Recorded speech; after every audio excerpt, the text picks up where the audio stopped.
Hello friends, myself M sir.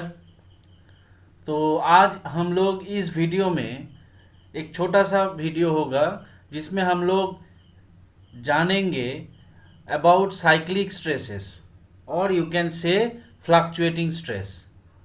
ये cyclic stress होता क्या है इसके बारे में हम जानेंगे एंड इसका जो टाइप्स है, क्लासिफिकेशंस है, उसके बारे में भी हम लोग डिस्कस करेंगे।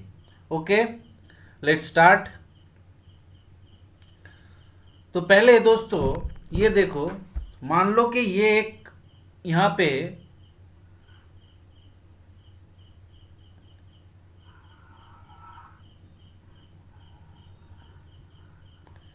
मान लो एक ऐसा है, कुछ बीम टाइप का मेंबर है।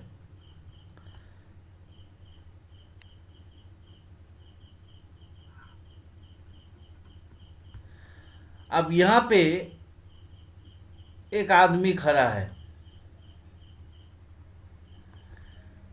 ओके, वो बिल्कुल स्थिर होके खड़ा है। अब इस मेंबर के ऊपर जो लोड आ रहा है वो किस तरह का लोड होगा, उसे हम लोग बोलेंगे स्टैटिक लोड। और अगर ये आदमी यहाँ से दौड़ के इस तरफ जा रहा है, मान लो दौड़ के इस तरफ जा रहा है, तो अब जो लोड आएगा उसको हम बोलेंगे डायनामिक। तो ये स्टैटिक डायनामिक क्या होता है कि जहां पे लोड टाइम के साथ वेरी नहीं करता, मतलब टाइम बीत रहा है, लोड कांस्टेंट वैसा ही है। मान लो जब ये खड़ा है, जब ये आदमी यहाँ पे खड़ा है, तब टाइम के साथ लोड फिक्स्ड है। यहाँ पे लोड फिक्स्ड है, तो इसलिए इसको स्टैटिक लोड बोलेंगे। और अगर यहाँ पे रनिंग कंडीशन में है, अगर दौड़ रहा है यहाँ से, तब क्या, जब ये पैर यहाँ पे डालेगा तो यहाँ पे फोर्स पड़ेगा, फिर पैर उठाएगा यहाँ पे फोर्स घटेगा, फिर यहाँ पे पैर डालेगा फोर्स पड़ेगा, मतलब फोर्स वैरी कर रहा है टाइम के हिसाब से। टाइम टाइम के साथ फोर्स वैरी कर रहा है, तो उसको डायनामिक फोर्स बोलते हैं। अब ये डायनामिक फोर्स के लिए स्ट्रेसेस भी दूसरे तरह का आता है, उसी को बोलते हैं साइक्लिक स्ट्रेस और फ्लक्चुएटिंग स्ट्रेस। उसी को बोलते हैं साइक्लिक स्ट्रेस और फ्लक्चुएटिंग स्ट्रेस।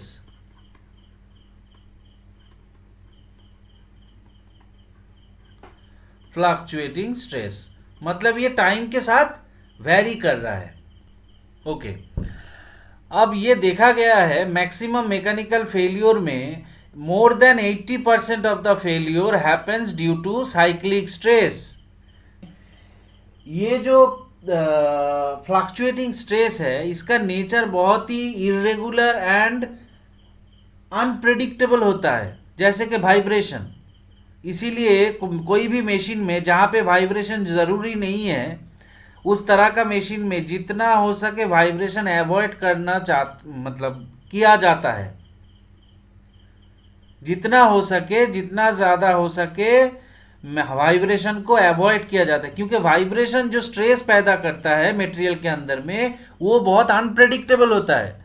अगर स्ट्रेस अनप्रेडिक्टेबल होगा तो जो डिज़ाइनर डिज़ाइन कर रहा है उसको सही तरीके से प्रोटेक्ट नहीं कर पाएगा 100%। इसीलिए वाइब्रेशन बहुत डेंजरस है मशीन कंपोनेंट में और कोई भी स्ट्रक्चर में।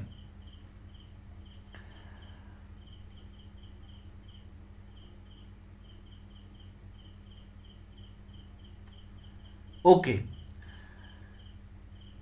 now for the purpose of design analysis, simple models for stress time relationships are used. The most popular model for stress time relationship is sine curve. Stress time relationship मतलब यहाँ पे stress होगा और इस तरफ time होगा, यहाँ पे टाइम और इस तरफ होगा स्ट्रेस। मतलब टाइम यहाँ यहाँ से बढ़ रहा है धीरे धीरे और स्ट्रेस इधर, तो स्ट्रेस टाइम रिलेशनशिप कैसा होगा, ये यूज किया जाता है साइक्लिक स्ट्रेस के लिए। ओके, साइक्लिक स्ट्रेस के लिए ये इमेज देखो, यहाँ पे देखो तीन तरह का साइक्लिक स्ट्रेस दिखाया गया है। नंबर वन, नंबर ए पे जो लिखा है फ्लक्चुएटिंग स्ट्रेस। अच्छा, नंबर टू और बी रिपीटेड स्ट्रेस, इसे रिपीटेड स्ट्रेस बोलेंगे और इसको रिवर्स स्ट्रेस बोलेंगे। अच्छा, तो एक के बाद एक आते हैं। पहले फ्लक्चुएटिंग स्ट्रेस, यहाँ पे क्या होता है देखो, ये देखो वर्टिकल एक्सिस में स्ट्रेस और हॉरिजॉन्टल एक्सिस में टाइम। तो यहाँ पे ये साइन कर्व है। तो पहले ही हम लोगों ने बताया कि for the simplicity in design analysis we have to choose the mathematical model stress time relationship as sine curve. तो यहाँ पे ये देखो मैक्सिमम स्ट्रेस टाइम के साथ साथ धीरे धीरे बढ़ रहा है, बढ़ते बढ़ते मैक्सिमम पॉइंट पे पहुंच रहा है, इसको हम यहाँ पे मैक्सिमम स्ट्रेस कंसीडर करेंगे। अब धीरे धीरे घट रहा है, घटते घटते एक लोअर पोजीशन पे आएगा, तो उसको सिग्मा मतलब स्ट्रेस मिनिमम स्ट्रेस बोलेंगे। अब इन दोनों का जो एवरेज होगा उसको मीन स्ट्रेस बोलेंगे। और जो ये होता है मीन स्ट्रेस, ये जो डॉटेड लाइन दिख रहे हो इसे बोलते हैं मीन स्ट्रेस सिग्मा एम, ये एवरेज स्ट्रेस है। तो मतलब ये जो फ्लक्चुएटिंग स्ट्रेस है इसका एग्जांपल अगर हम पकड़े तो क्या पकड़ सकते हैं, मान लो कि एक ब्रिज के ऊपर से, ब्रिज का गार्डर है, उसके ऊपर से एक ट्रेन गुजर रहा है। ओके, अब चलो यहाँ पे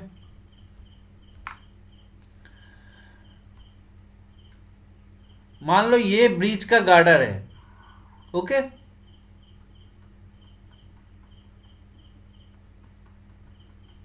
ये एक ब्रिज का गार्डर का स्मॉल पोर्शन है।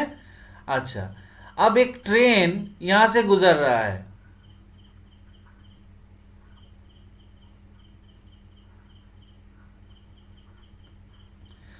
तो ट्रेन जब इसके ऊपर है तो इसके ऊपर तो कोई ना कोई स्ट्रेस तो लोड है, मतलब स्ट्रेस है। तो ट्रेन अगर इसके ऊपर है तो इसके यहाँ पे एक मीन स्ट्रेस रहेगा, वही फ्लक्चुएटिंग स्ट्रेस में दिखाया जा रहा है। यहाँ पे टाइम, यहाँ पे स्ट्रेस, एक मीन स्ट्रेस रहेगा। अब मीन स्ट्रेस रहने के साथ साथ कभी कभी स्ट्रेस बढ़ रहा है, कभी कभी घट रहा है। घट के जीरो नहीं बन रहा है, यहाँ पे जीरो है, लेकिन इसे बोलते हैं मीन स्ट्रेस सिग्मा एम। ठीक है, तो अब हम सिग्मा एम को इस तरह लिख सकते हैं,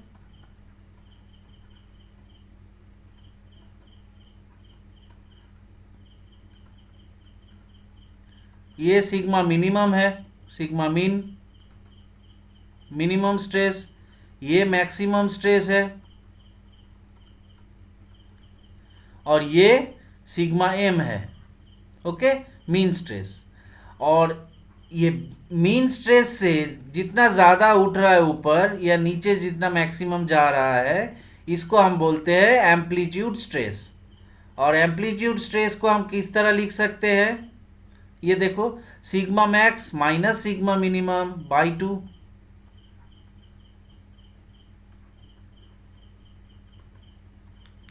ओके, ये दो रिलेशनशिप याद रखना, ये बहुत एग्जाम में भी लगता है, प्रॉब्लम सॉल्विंग में भी लगता है।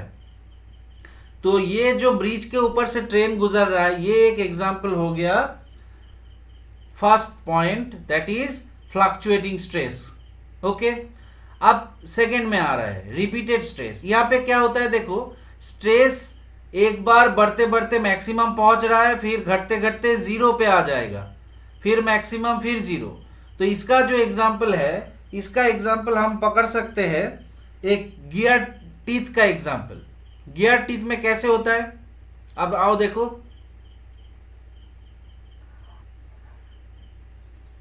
ओके, तो गियर टीथ में कैसे होगा, मान लो कि ये एक गियर टीथ है।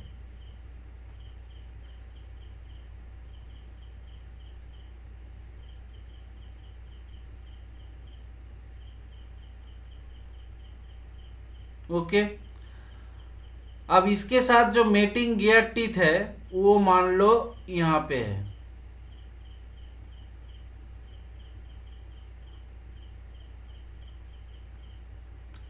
अब नंबर 1 गियर नंबर 2 गियर को घुमा रहा है, मतलब इस तरह से फोर्स दे रहा है, इस तरह घूम रहा है। तो अब ये जो टूथ है, ये जो टीथ है, गियर टीथ, तो ये किस तरह बेंडिंग होने की कोशिश करेगा?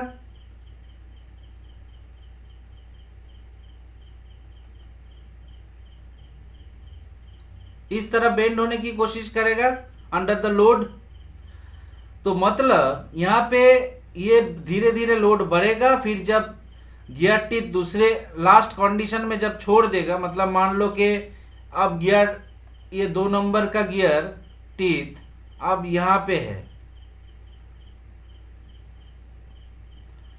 और नंबर 1 गियर का टीथ यहां पे है, ये इस तरफ घूम रहा है, ये नंबर 1, ये नंबर 2। तो अब जाके 0 होगा। तो ये एग्जाम्पल क्या दिखा रहा है? ये एग्जाम्पल दिखा रहा है यहाँ पे ये जो रिपीटेड स्ट्रेस है, मतलब एक बार बढ़ेगा, मैक्सिमम पहुंचेगा, फिर धीरे धीरे घट के 0 हो जाएगा, फिर बढ़ेगा, धीरे धीरे मैक्सिमम पहुंचेगा, फिर 0 हो जाएगा। यहाँ पे देखो एम्पलीट्यूड है, ये मीन स्ट्रेस है, और यहाँ पे सिग्मा मिनिमम 0 होता है। ये पिक्चर पे देखो, यहाँ पे सिग्मा मिनिमम, यहाँ पे जो सिग्मा मिनिमम होता है ये 0 हो जाएगा। इतना याद रखना, ये बहुत तरह के जॉब इंटरव्यूज में पूछा जाता है कि सिग्मा मिनिमम किस स्ट्रेस में 0 होता है, तो वो होगा रिपीटेड स्ट्रेस। एग्जाम्पल क्या है? Gear teeth. ओके, क्लियर है? अगर कोई भी डाउट है तो कमेंट में पूछना। ओके, सो नेक्स्ट चले आते हैं रिवर्स स्ट्रेस। रिवर्स स्ट्रेस का मतलब होता है, ये देखो 0 लाइन है, इस तरफ टाइम, इस तरफ स्ट्रेस, वर्टिकली स्ट्रेस है, हॉरिजॉन्टली टाइम है।